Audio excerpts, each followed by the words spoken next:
what I've come up with so far, and I've measured it and it seems pretty center. Here's the G. So that's what it looks like, and I even tested it out with the truck. And it looks pretty good there too. So I think I'm gonna go ahead and start embroidering this. Now I'm still deciding on the color. I could do blue on blue. I don't know if that would, like a dark blue. But all I have is light blue in this kit. So I could do green. I could do white. I could do black. Just trying to think what the best color is. I think green would look pretty cute.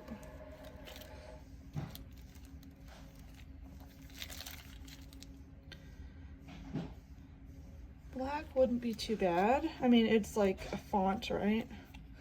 Black's usually the go-to. I don't know if I want to do orange, probably not. I could do a light brown, nah. Okay, so I think maybe in red might be okay.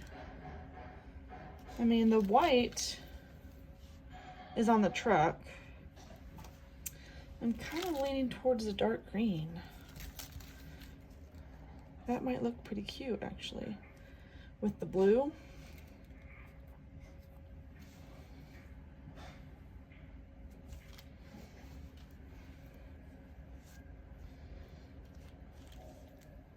And I got plenty of green here, so that's not really a problem. I think the only problem is what if I'm like, you know, part way through and I don't like the color, which is a possibility. So the best thing I can do is maybe do a little test out, like a little stitching, and see if I like it. But yeah, the green might look good. I wish that they had an example with it customized, but it is what it is. Let me try the tree here. See, if I put the tree this way, it's not a problem.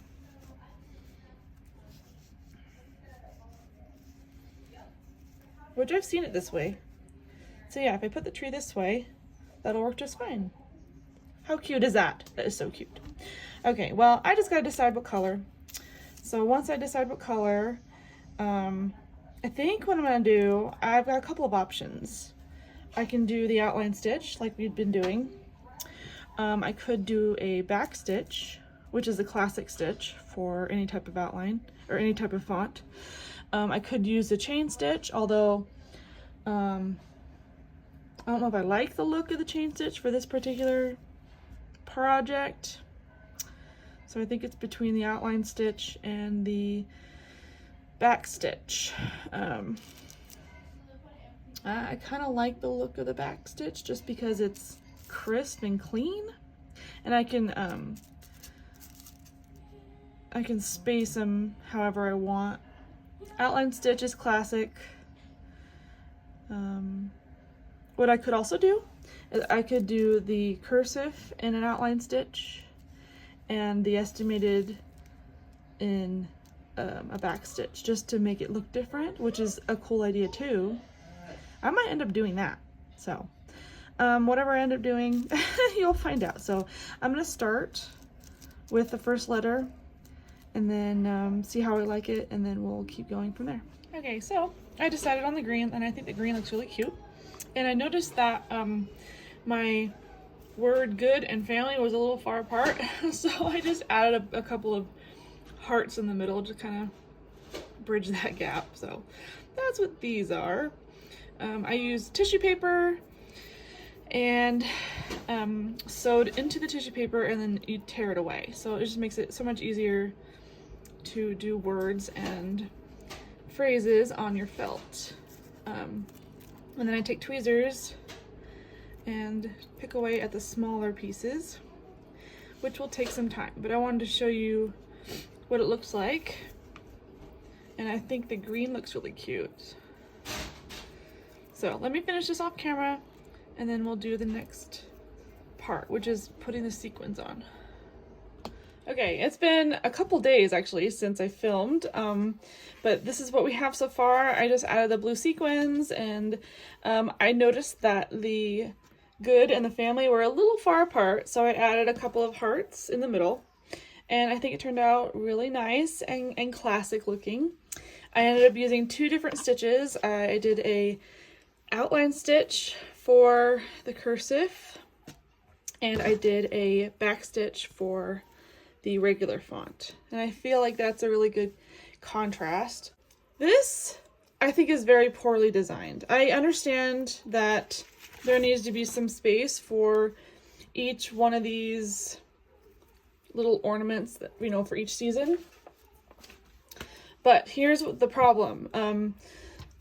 For the eggs, they don't go into the truck. There's a huge gap right here because the stitches stop here. So here's what I'm gonna do. I'm gonna fix this. And you're free to do this too. It's really up to you. Because this is still really open, I'm going to actually take this off and I'm gonna attach this to the back of the truck. So let me grab some scissors and take this off real quick. So I'll be right back. All right, so this is how we're gonna do this. I'm attaching it to the back of the bed, because honestly, in real life, this is how it will actually look instead of it being attached to this. So I'm just using some red, and I'm going to go around like I would with the other one. Now, you won't be able to see this, so it's not that big of a deal. But this way, I'll be able to actually put these pieces in, and they don't look like they're floating. So I'm trying to go underneath the cardboard or poster board and not through the poster board.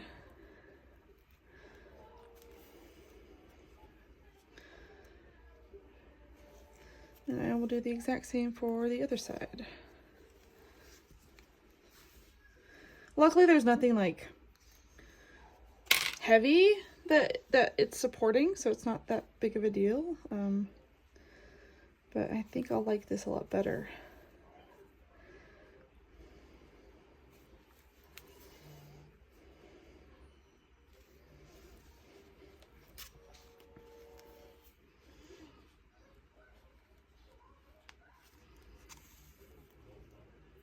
It's gonna be interesting attaching this whole truck to the wall hanging.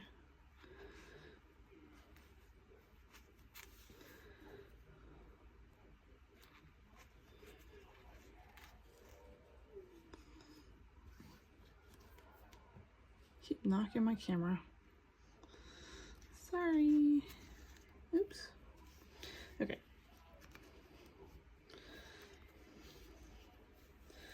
Okay. So finicky. So we're gonna come to the front and we're gonna knot in the front here.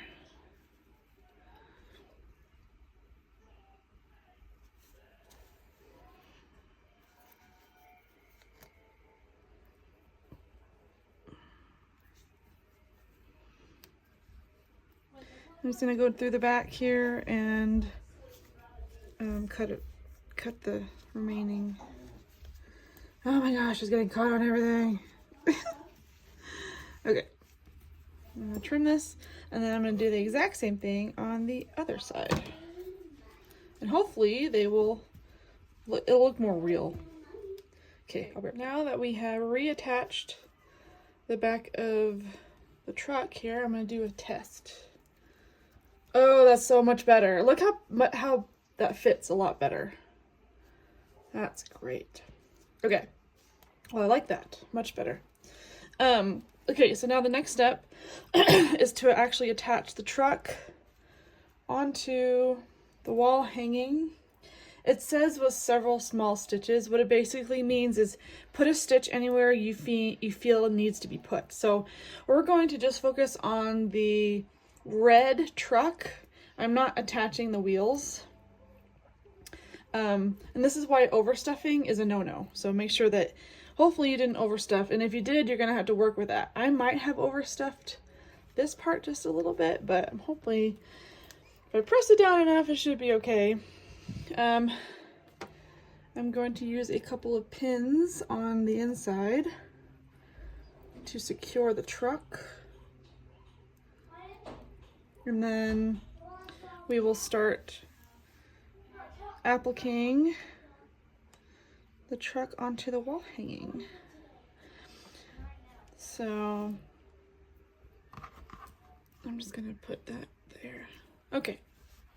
A lot of these areas are stuffed, so I'm gonna actually start with the stuffed area first. I'm gonna start with down here, and I'm gonna stitch all the way until the tire, and then I'm gonna stop, and then I'm gonna go over here, stitch, and I'm actually going to, I'm just focusing on the red. So I'm just gonna do the red, and if I feel like I need to put these down, I will. Otherwise, I'll kind of leave these hanging. And when I get to the cab here, or not the cab, the back of the truck bed, I will be stitching back here and not the front. Try not to stitch the front, otherwise you won't be able to put stuff into the back of the truck. So let me start. I'm not gonna film too much because it's basically the same thing, but I will show you a small section. So I did not knot this, darn it. Okay. Let me knot this real quick.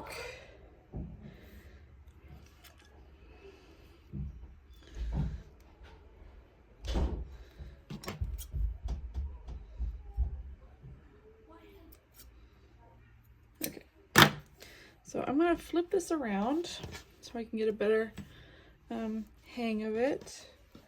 And I'm gonna come up from beneath here, underneath the tire, and I'm gonna sandwich my knot. Like so. And I'm going to space my stitches farther apart, about 3 or 4 stitches length apart.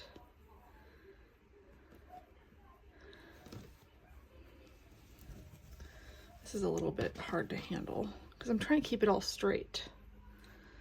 And I'm gonna go around the corner here.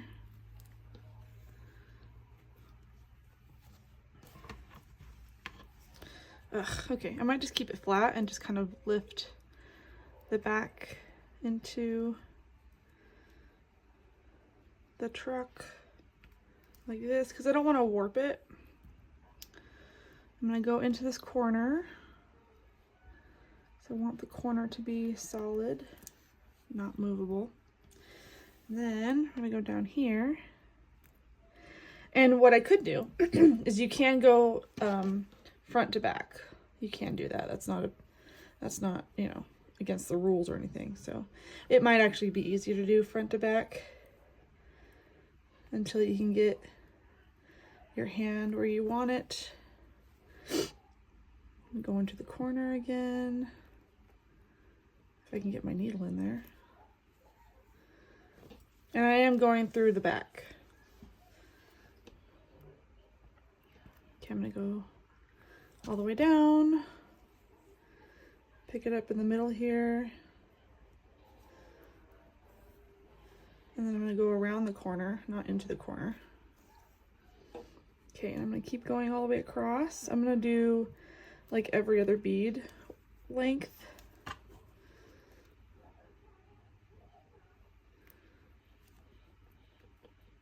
I don't want the truck to fall off. So if you feel like you need your stitches closer, then do them closer. But I feel like this length is pretty good for me.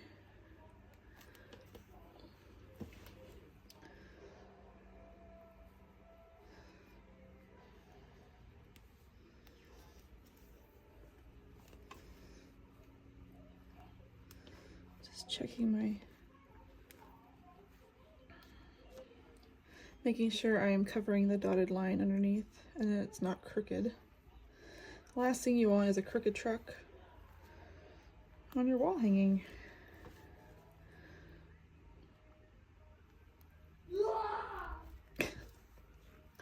My kids are watching cartoons and my little one is napping, so I'm taking advantage. Okay, so I'm getting towards the end here.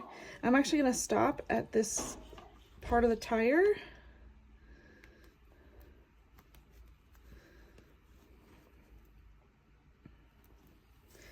gonna come down.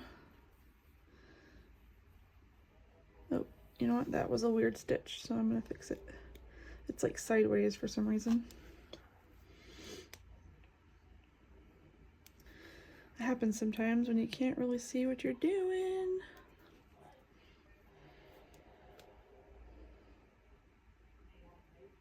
Oh my goodness. Sometimes it does that and then I gotta like snip it off and try again. There we go. That's better. Okay. Go down. And back up again. We're kind of at the corner here.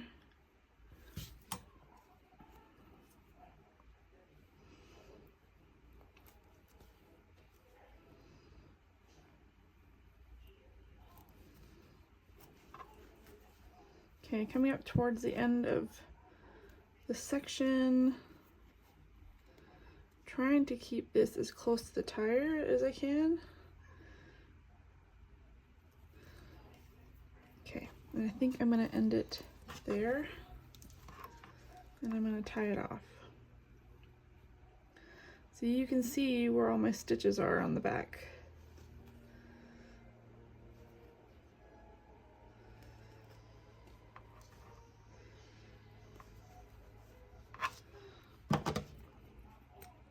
See, you can see them all. So there's the bottom.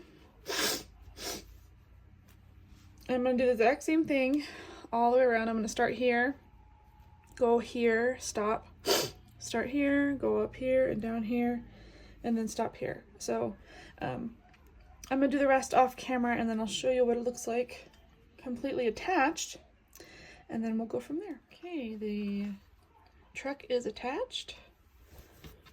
Here's what the back looks like. And now we are going to add, let's see, it says place the base on top of the pellon backing and pin in place and then trim the excess away. So this is like the one thing I wish that they would do. I wish they would pre-stamp the pellon. I'm wondering if there's just like no manufacturing stamp for it, but anyway, the pellon is not stamped, so you have to kind of go along with your project. And then once we have that traced, then we gotta add the tabs, and there's 3 of them. So I'm gonna just move some stuff around here, get some more room on my table. I might have to grab, well, I might be able to use just clips, but if I want to actually trim off the axis, I might have to use pins. So here's the pellon.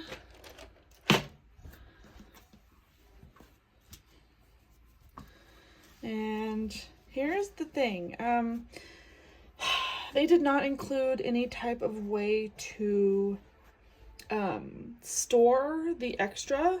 So like say it's spring or it's winter and fall's over, where are you gonna put this? So I've been trying to figure out a way to create a pocket back here, possibly made of felt. I don't have any blue felt, but what I'm gonna do is I'm gonna actually cut this out first and then figure out the pocket after that. So anyway, so I'm just gonna pin these together in the corners here. That way I can cut it away.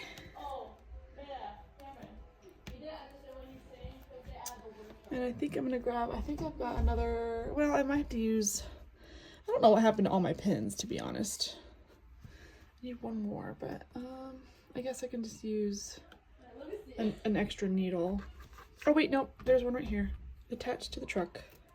Perfect. Okay, I have enough. Okay, so we're gonna cut this away. I'm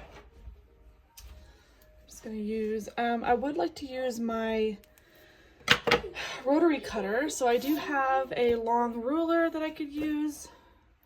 You can line it up against the edge here, and then use a rotary cutter. All right, let me grab my rotary cutter.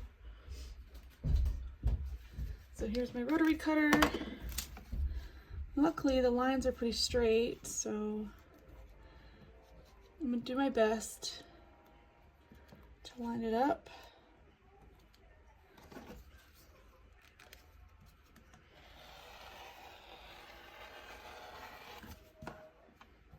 And cut away.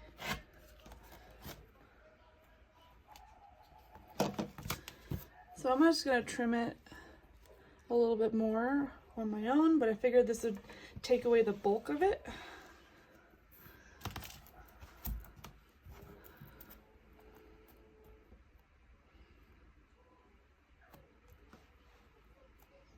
And I've got too much stuff on my table.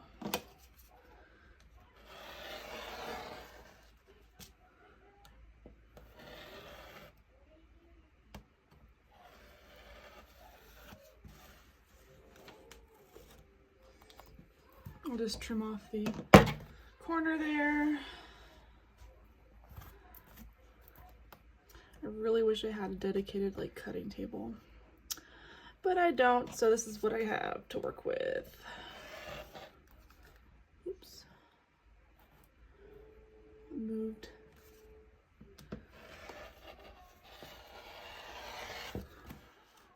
For some reason,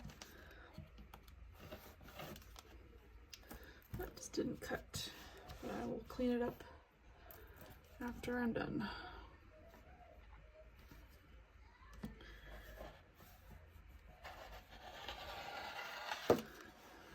Oh, I did trim off some, but that's okay.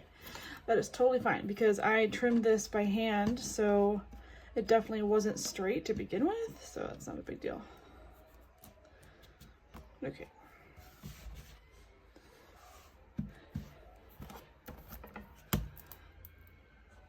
This way I can get a straight edge.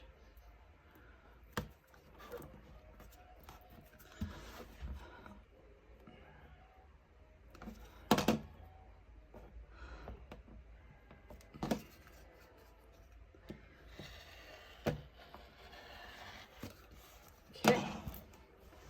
Great. Okay, so I do have to trim this up a little bit, which is fine.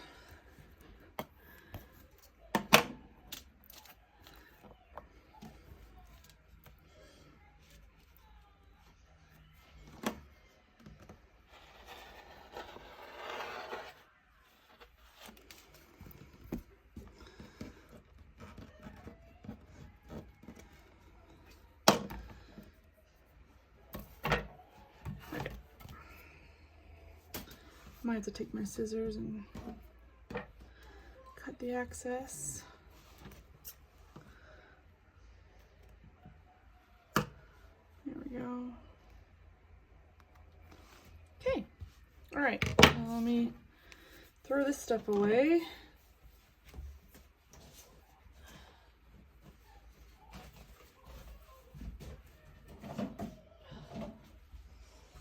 Now we have got trimmed pellon. So here's the back of it. So here's what I've come up with. I have made pockets for bags before, so this is kind of the same concept. What I ended up doing was I ended up measuring from here to here and then from here to here, and then I took about roughly an inch away from that measurement and I came up with 13 by 8. So we are making a pocket for the ones that we won't be using throughout the year. And I did check, it does fit 3. Very fine, very well. And you can move them around. I'm not gonna do individual pockets, I'm just gonna do one big pocket and then fit them all in there and see how that goes. So this is an experiment and I'm taking you with me. And I've gotten a lot of questions about these wall hangings and like how to store their extra things that they're not using. And I really wish I did this with the advent calendar I did a long time ago. I can link that somewhere, and you can see what I mean. But all these little tiny pieces need a place to go, and where are you supposed to put them? So I am making a makeshift pocket for my wall hanging, and this will be open. But I'm just grabbing some white thread, and we'll just do a simple applique stitch all the way around the edge here. I did notice that this is not quite straight, but it's fine. It's fine. This is handmade. Can't be perfectly straight. So luckily pellon backing is pretty similar to sewing with felt. It just feels different. It's a lot thinner too. So I'm going to go all the way around with this applique stitch. And that's going to make my pocket for the ornaments that I'm not using. I'm calling them ornaments even though technically they're not ornaments, but they kind of are because ornaments are usually about that size. The only thing that's different is that they don't have little cords on them to like hang them up on something. Okay, so I'm going to finish this off camera and then we'll add the pellon backing to the back of our wall hanger. So here is our pocket. We could do a little test to see how these hold up.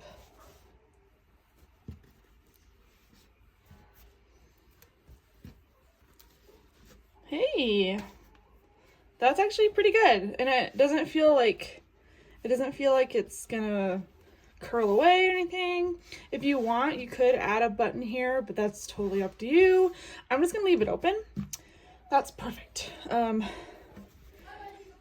If you want to make it a little bit bigger and add like smaller pockets, that's up to you, but I find that this big pocket works just as well. So yay. Okay, that works out good. Now we're gonna add this on top of this. So same thing, we're gonna applique all the way around, and I'm just gonna add a bunch of clips here to make sure that it doesn't move around. And once I have it all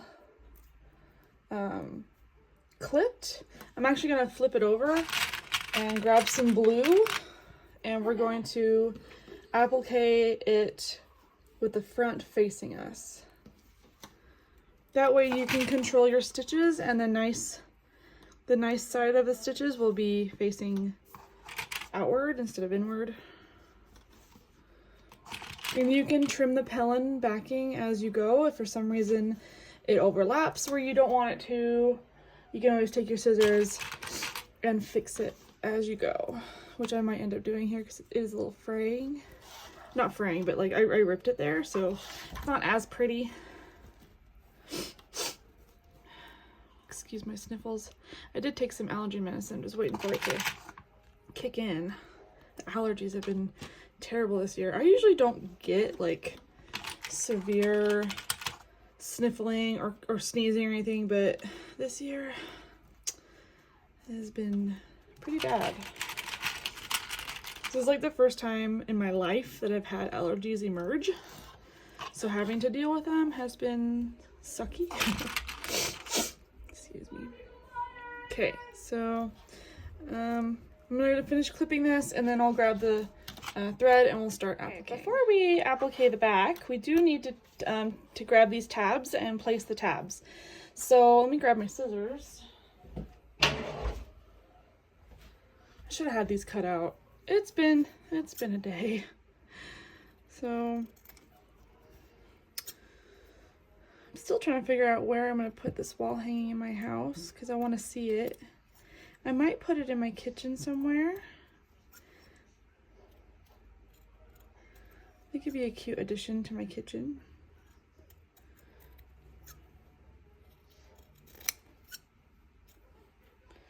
And then I gotta figure out where to get some dowels, because in order to hang this up, I gotta have some type of dowel.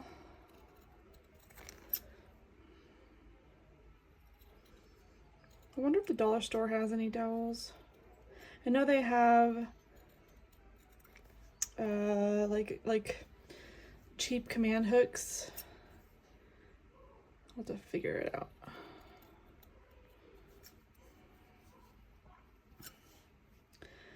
I believe If you look on the picture, you can just kind of eyeball it, but I do think there is a measurement suggestion in the instructions.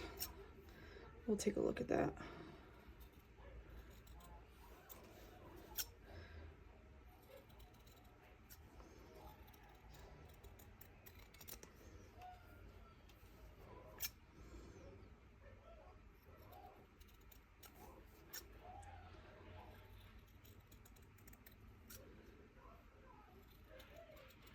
Okay.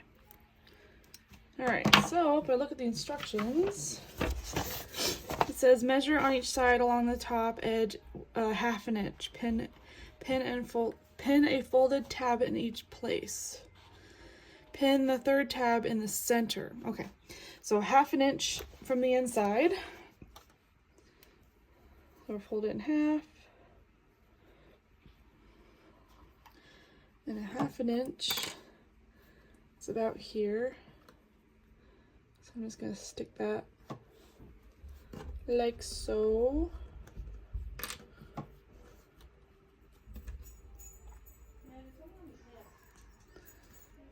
Grab another clip. I love these clips. Okay, there's 1/2 inch.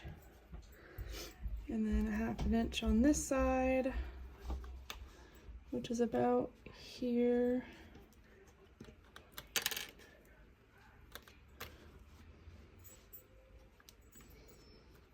Just kind of eyeballing it.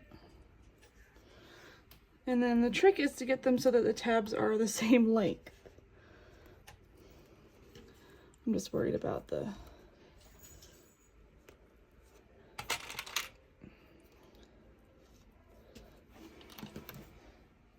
that looks pretty good. Okay. And then one in the middle. So if I find the middle, which will be kind of difficult because it's 15 across. So let's see.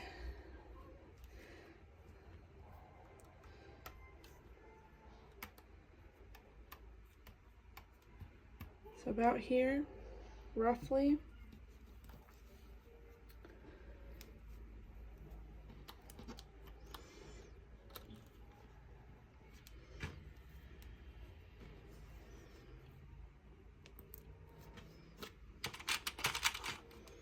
And I will adjust them later. I'm just getting them spaced out. So what I could do is I can just kind of guesstimate. This one might be a little bit short, but other than that, that looks pretty good. Okay, so now is the task of appliquing everything together. Make sure all 3 tabs are equal in height. I just did that. Applique the front of the wall hanging to the pellon backing. Okay, so we're just basically gonna go all the way across and around. Okay, real quick, I knew I was gonna get questions about this, so I'm just gonna show you real quick how I'm gonna applique these tabs. And it is a little different than doing it on the edge. So I'm gonna come from the front, or I'm sorry, from the back here. And I'm gonna go to the front, and I'm using the spacing of the beads and sequins to put my needle. So we're going into it, and then we're actually gonna go back down with the needle and go all the way through to the back, like this. And we're gonna repeat this process over and over again. And that will really reinforce the tab strength, as well as keep your stitches nice and clean in the front. See how straight they are? Just make sure you're picking up basically we're going through 4 layers of material.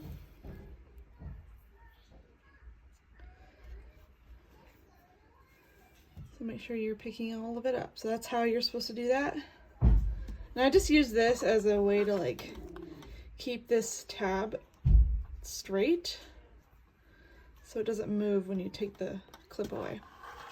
So that's how you do it. And then when you get to just 2 layers of felt, you can go ahead and do the rest of the applique stitch as normal, and then do the same thing for the other 2 tabs. So when I come back, this should be finished. Okay, I have to say this turned out so cute. Let me know what you think in the comments down below. If you've made this before, let me know. Oh man, it's so cute. I'm so glad I decided to personalize it. Just makes it all that more special. And then here's the back with the pocket and all the extra bits in there. And I put the sunflowers in the back because tomorrow is the first day of summer. So we'll be starting summer here soon, and I still need to find a place for this. I might just actually, sorry, my kids are playing. I might actually keep this in my office just because it's so cute. But anyway, so that's the end of this tutorial. If you liked it, let me know in the comments below. Click that like button. And I have a couple of new items going up in my shop pretty soon, so make sure you check those out. And I will be coming out with a new tutorial here pretty soon too, so make sure you don't miss that by hitting the subscribe button if you feel like it, if this is content you like. And thank you so much for watching. I will see you in my next one.